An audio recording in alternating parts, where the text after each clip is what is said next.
My name is Scott Neigh, and this is Talking Radical Radio.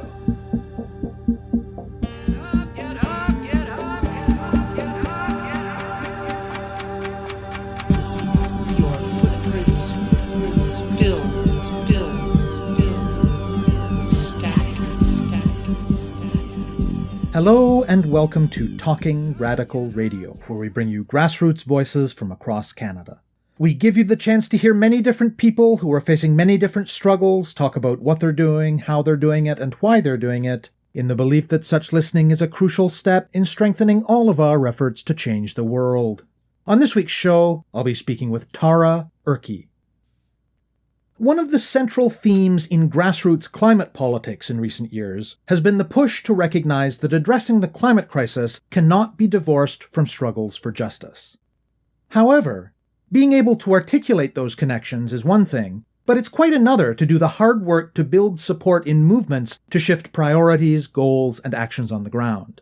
That work is ongoing, not only to integrate justice questions within spaces responding to the climate crisis, but also to bring climate considerations to a lot of justice-focused movements. On today's episode, we hear about climate justice organizing in the context of the labor movement. Tara Ehrcke is a teacher in the Victoria School District in British Columbia on the unceded territories of the Lekwungen-speaking peoples. Over her years in the BC Teachers Federation, she's done a stint as the president of her local, served on the provincial bargaining committee, been on strike 3 times, and spent her time doing the huge amounts of work required to combine participation in the labour movement's official channels with a commitment to building power through rank-and-file engagement. Then, in 2018, she read the latest report from the Intergovernmental Panel on Climate Change, or IPCC. That's the United Nations body responsible for assessing the scientific consensus around the climate crisis. She already had some awareness of climate change, of course, but this really brought home for her the severity of the crisis. She decided to make climate organizing, particularly climate organizing in the context of the labor movement, her priority from that point on. She and some other teachers in her local started working on these issues in a number of different ways. One important element, for instance, was supporting the youth climate strikes in 2018 and 2019, as well as doing their own organizing with teachers and with other unions to get them to support the strikes as well. They have also set out to build more general support for climate justice goals within the labor movement. To do this, they decided against putting too much energy into things like trying to win votes on resolutions at large labor conventions. In Ehrcke's experience, environmental resolutions in such venues often fail or get watered down significantly. Instead, her group decided to join an international formation called Trade Unions for Energy Democracy, a global, multi-sector initiative focused on the interlocking goals of addressing the climate crisis, ensuring democratic control of energy, and enhancing the lives and rights of workers. Then, they sought out other British Columbia unions that were also members of that group and started networking. An important early step towards concerted cross-union climate justice action took place in April. They organized an event they called the Labour Climate Forum, which brought together more than 100 people concerned about the climate crisis from more than 15 different labour organizations in BC. In Ehrcke's experience, there are challenges on both sides of bringing workers' concerns to the climate movement and climate concerns to the labour movement. But she does see things shifting. She says that in BC, the simultaneous impact last year of COVID and of a wave of climate crisis-related fires pushed more people in the labor movement to start taking climate change seriously. Moreover, she sees great potential in initiatives that integrate climate justice into workers' demands, not just in political settings, but at the bargaining table as well. In Canada, the Canadian Union of Postal Workers and their Delivering Community Power initiative is perhaps the best example. But she's even more excited by Climate Jobs New York, a coalition of unions, including building trades, that is advancing a set of sweeping demands, in both contexts, related to the climate crisis, racial justice, and economic inequality. Ehrcke argues that mass labor action may be the only grassroots intervention with enough power to win against established fossil fuel interests. She agrees that, yes, getting that to happen is a, quote, big project, but she said that in struggles for social change, quote, there's often no shortcuts, so it's just a project we have to take on, end quote. I speak with Ehrcke about the climate crisis, the labor movement, and the Labour Climate Forum. My name is Tara, and I'm a teacher I work in the Victoria School District, which is on the unceded territories of the Lekwungen-speaking peoples. I've been a labor activist and a social activist for most of my adult life. Somewhere around my mid-20s, I really started to notice that a lot of things were wrong with the world, and I guess almost accidentally ran into Marxist ideas. And the first time I was able to be active in a trade union, I decided that was a place that my energy should go. So my first real activity in the union movement was when I went back to school to do an education degree. I worked as a teaching assistant while I was doing my education degree. And so I was a member of the CUPE local there. I joined the executive and I was quite active. And I graduated and became a teacher, and then I was a member of the BC Teachers Federation. And so I just automatically thought my place to be active and to put energy was in the union. I joined my local executive. I actually became president of my local union 5 or 6 years after that, and was involved really in my local union in the leadership position for about 10 years, and also was involved in the provincial union. Remarkably, I have been on strike, I think, 3 times in my 16 years as a teacher. I was on the provincial bargaining team for one of those rounds of bargaining. I've always been very focused and a strong believer in mobilizing and leveraging power through engagement of the rank and file. So that's really been my political orientation. I took a little break and lived in Berlin for a year in 2017. And it was when I came back and was getting myself back into activity that I really started thinking about the climate crisis in a big way. I was very struck when the IPCC report came out talking about what we need to do to reach a non-catastrophic degree of warming for our planet. I have one daughter and obviously worry about what the state of the world will be like for them, but also for every other living person and being on the planet. So I kind of, at that point, shifted gears a bit and focused less on some of the trade union and other social justice issues that I'd spent a lot of time active around and really delved into the climate movement. Since then, I've just become more convinced that the climate justice movement in particular is something that's going to be really powerful in terms of building solidarity between the labor movement and other social justice movements, which I think is going to be key. And really only something on the level of mass labor action is going to have the power to upend the power of fossil fuel companies, which have dominated and set the trajectory for the last 200 years and led us to the place that we're in. So, yeah, big project.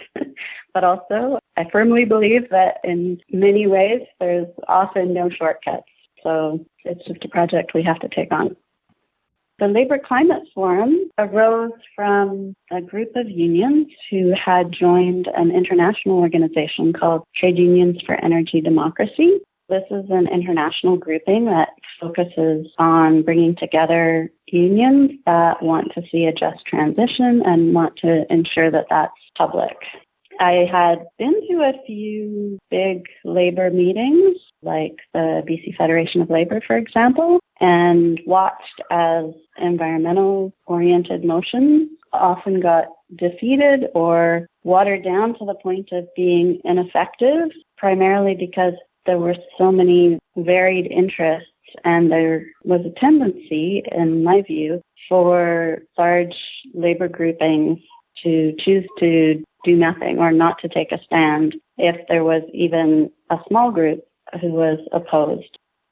So a group of teachers in my local decided that we needed to, instead of trying to ally ourselves with existing labor federations and do this work through that avenue, that a different approach might be to find those unions that were actually already on board and see what we could do collectively with them. So that was sort of the impetus behind joining Trade Unions for Energy Democracy. And once we had joined, the next step was to invite other unions in British Columbia that were a part of it to get together and talk about what we could do. So that was the origin of what became the Labour Climate Forum.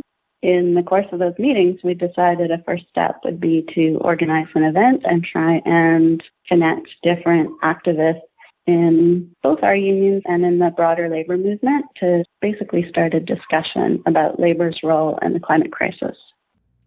After you made that switch to focusing your organizing energies on the climate crisis, what kinds of things did you initially do?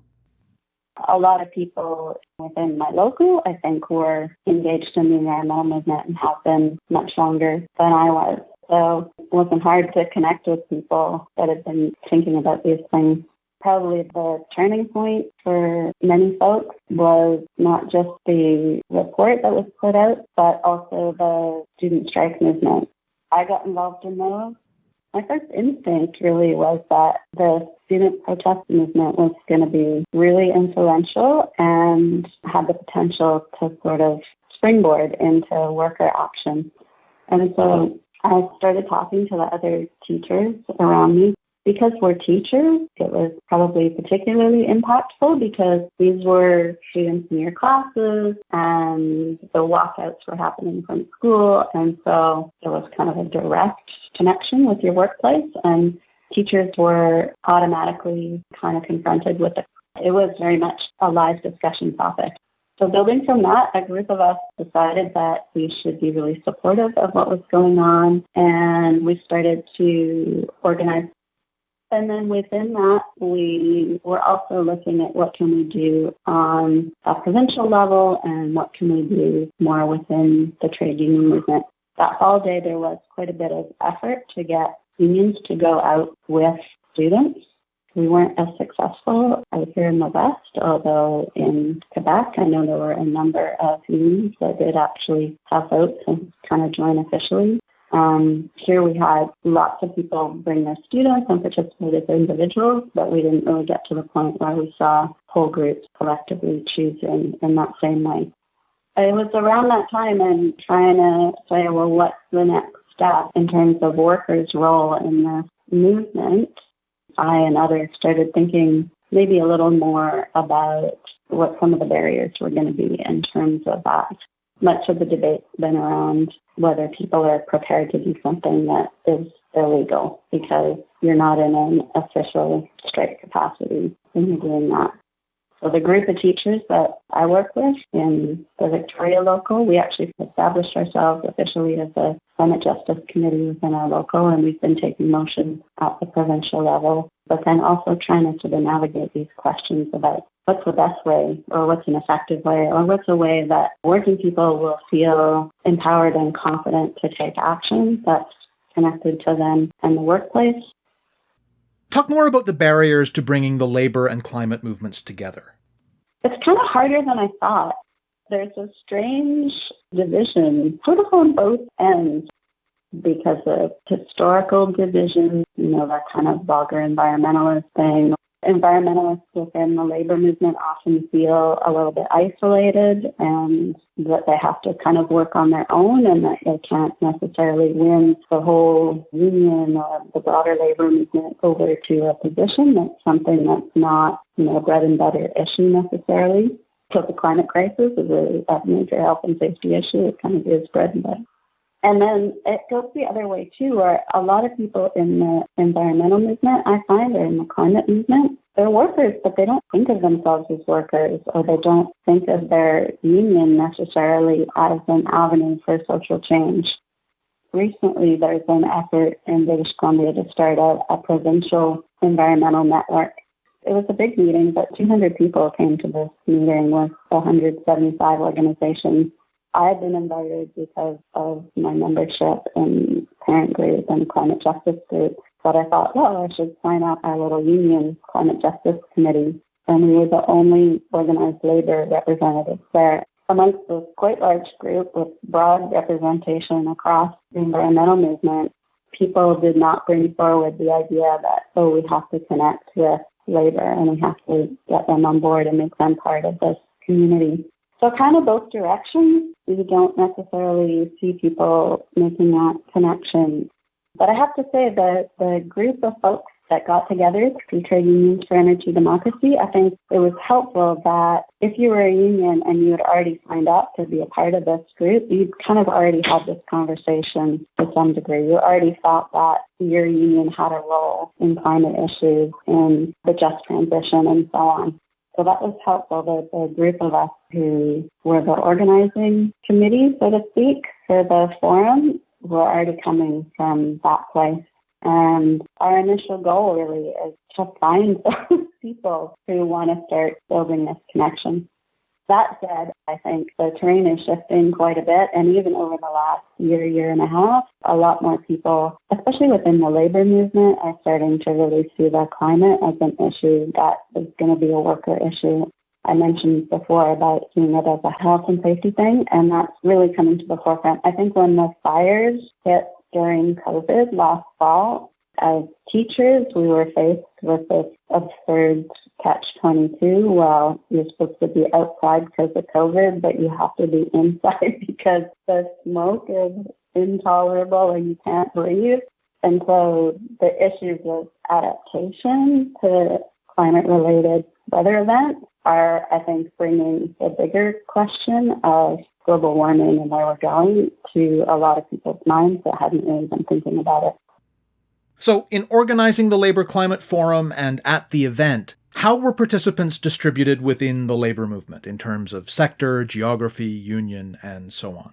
The core organizing was folks from the BC Teachers Federation and from the BCGEU, BC Government and Service Employees Union, and the Vancouver District Labor Council.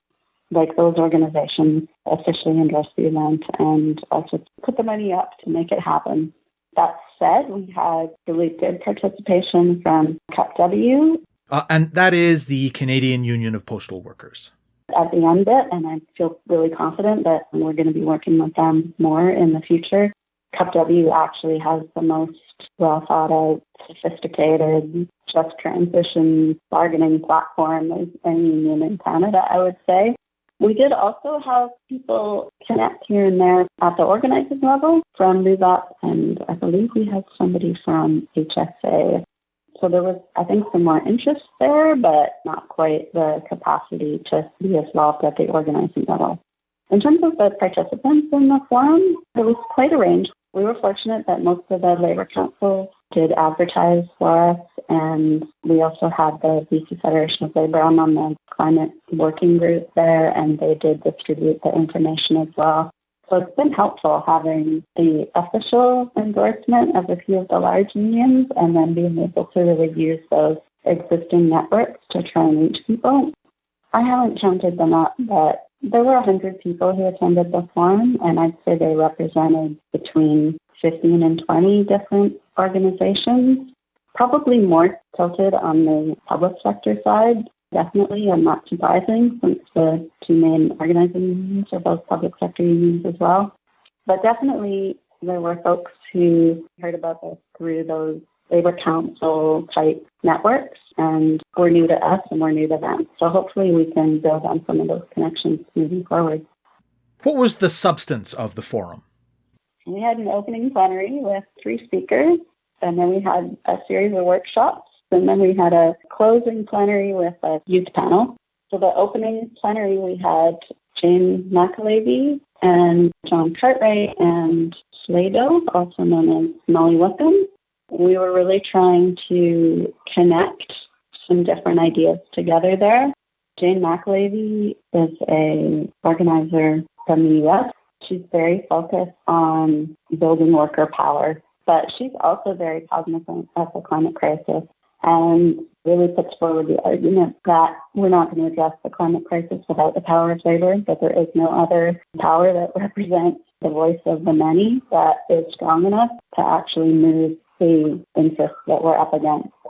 Then we had John Cartwright, the president of the Toronto District Labour Council, who's been really involved in doing similar kind of work but in Ontario and how to get unions thinking about these issues, and in particular really thinking about them from the framework of bargaining.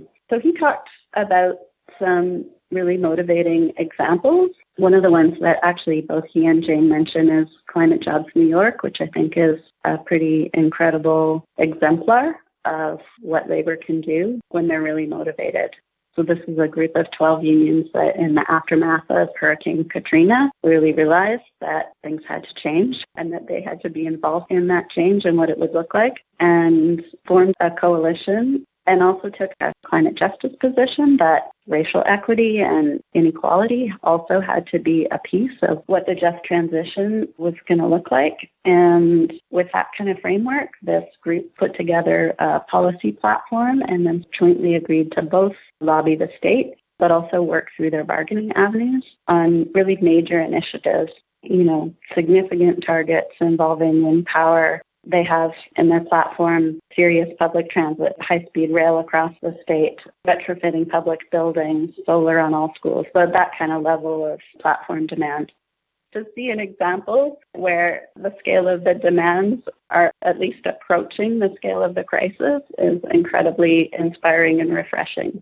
The last speaker, Slado, who folks might know better as Molly Wickham, is a matriarch from the Wet'suwet'en and was involved in their land defense and the shutdown Canada that took place just before COVID hit.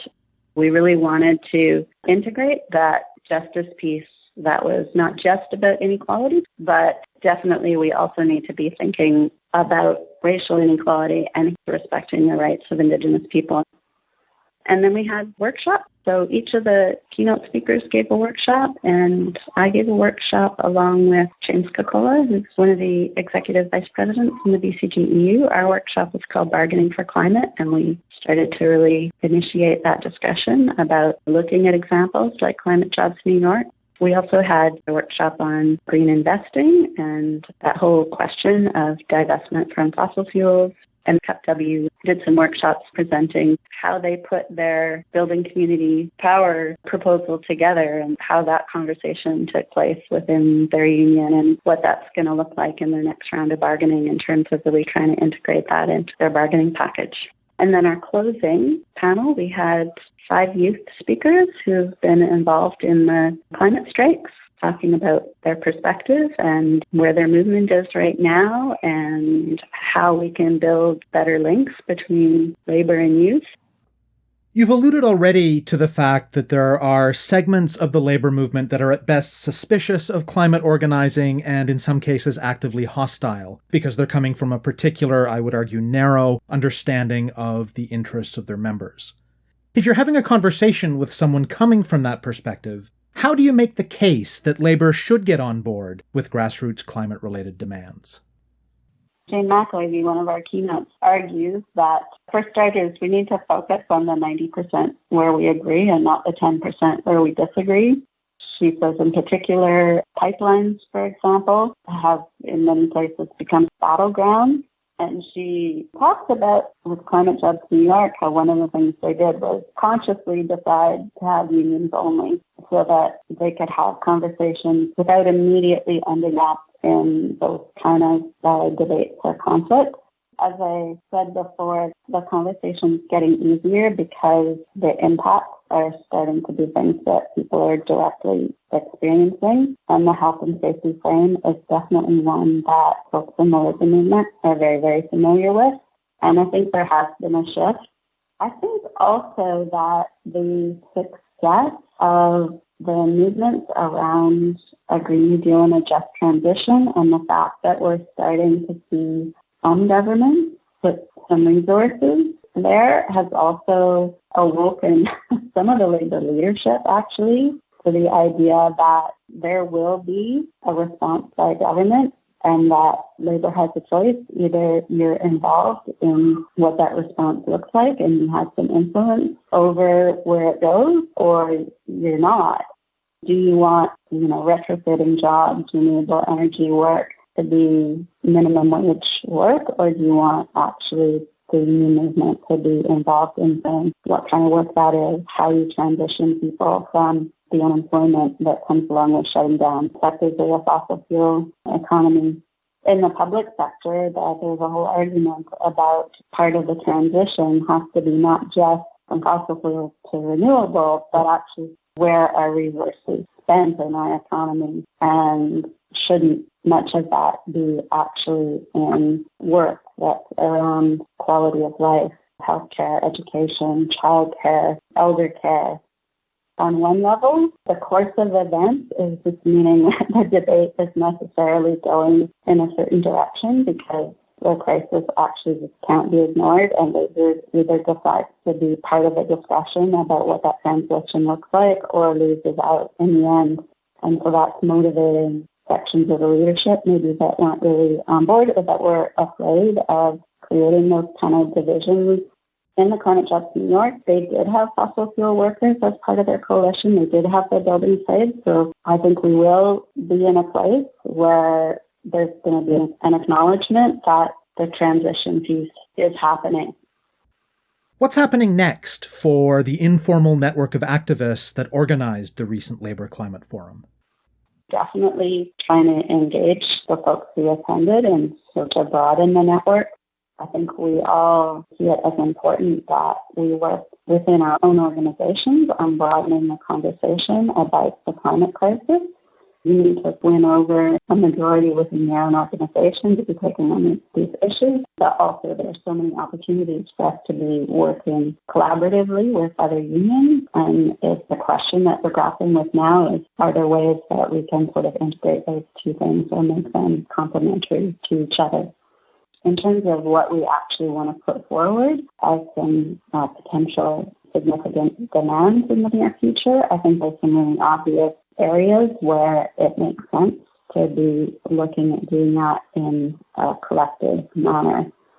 Can we get to the place where our unions are seriously interested in creating a coalition that looks at developing a set of policies or platforms that look like a piece of the Green New Deal? I think that's where we'd like to get to. How we get there is always a path that has many twists and turns. You have been listening to my interview with Tara Ehrcke.